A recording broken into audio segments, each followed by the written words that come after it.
मत्स्य अवतार भगवान विष्णु के प्रथम अवतार है। मछली के रूप में अवतार लेकर भगवान विष्णु ने एक ऋषि को सब प्रकार के जीव जंतु एकत्रित करने के लिए कहा और पृथ्वी जब जल में डूब रही थी तब मत्स्य अवतार में भगवान ने उस ऋषि की नाव की रक्षा की। इसके पश्चात ब्रह्मा ने पुनः जीवन का निर्माण किया।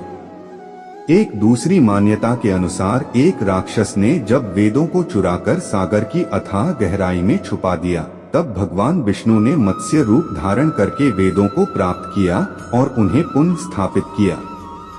एक बार ब्रह्मा जी की असावधानी के कारण एक बहुत बड़े दैत्य ने वेदों को चुरा लिया। उस दैत्य का नाम हयग्रीव था। वेदों को चुरा लिए जाने के कारण ज्ञान लुप्त हो गया। चारों ओर अज्ञानता का अंधकार फैल गया और पाप तथा अधर्म का बोलबाला हो गया। तब भगवान विष्णु ने धर्म की रक्षा के लिए मत्स्य रूप धारण करके हयग्रीव का वध किया और वेदों की रक्षा की। भगवान ने मत्स्य का रूप किस प्रकार धारण किया? कल्पांत के पूर्व एक पुण्यात्मा राजा तप कर रहा था। राजा का नाम सत्यव्रत था। सत्यव्रत पुण्यात्मा तो था ही, बड़े उदार हृदय का भी था। प्रभात का समय था, सूर्योदय हो चुका था। सत्यव्रत कृतमाला नदी में स्नान कर रहा था। उसने स्नान करने के पश्चात जब तर्पण के लिए अंजलि में जल लिया तो अंजलि में जल के साथ एक छोटी सी मछली भी आ गई। सत्यव्रत ने मछली को नदी के जल में छोड़ दिया। मछली बोली, राजन, जल के बड़े बड़े जीव छोटे छोटे जीवों को मारकर खा जाते हैं। अवश्य कोई बड़ा जीव मुझे भी मारकर खा जाएगा। कृपा करके मेरे प्राणों की रक्षा कीजिए। सत्यव्रत के हृदय में दया उत्पन्न हो उठी। उसने मछली को जल से भरे हुए अपने कमंडलू में डाल लिया। तभी एक आश्चर्यजनक घटना घटी। एक रात में मछली का शरीर इतना बढ़ गया कि कमंडलू उसके रहने के लिए छोटा पड़ने लगा।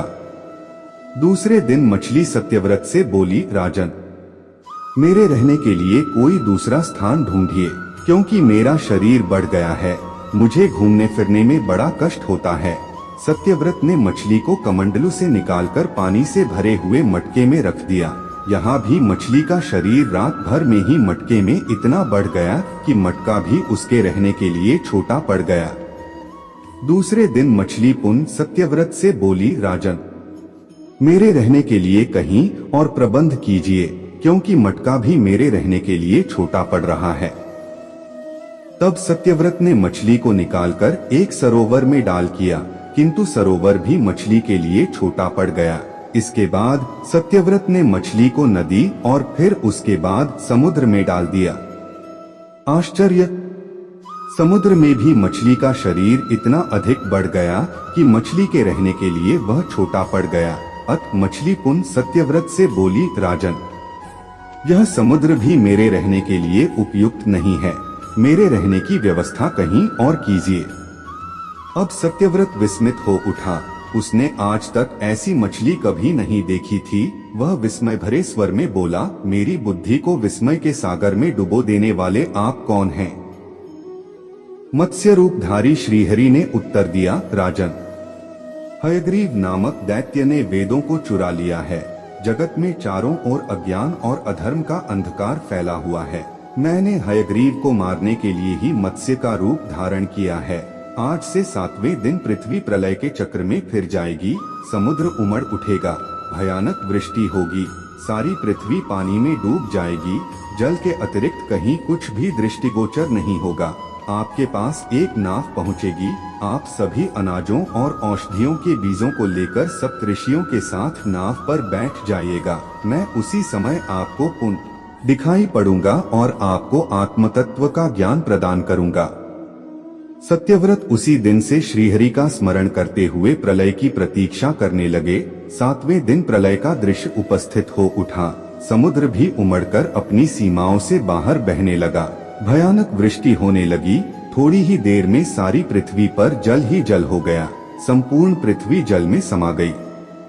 तभी उसी समय एक नाव दिखाई पड़ी। सत्यव्रत सप्तऋषियों के साथ उस नाव पर बैठ गए। उन्होंने नाव के ऊपर संपूर्ण अनाजों और औषधियों के बीज भी भर लिए। नाव प्रलय के सागर में तैरने लगी। प्रलय के उस सागर में उस नाव के अतिरिक्त कहीं भी कुछ भी नहीं दिखाई दे रहा था।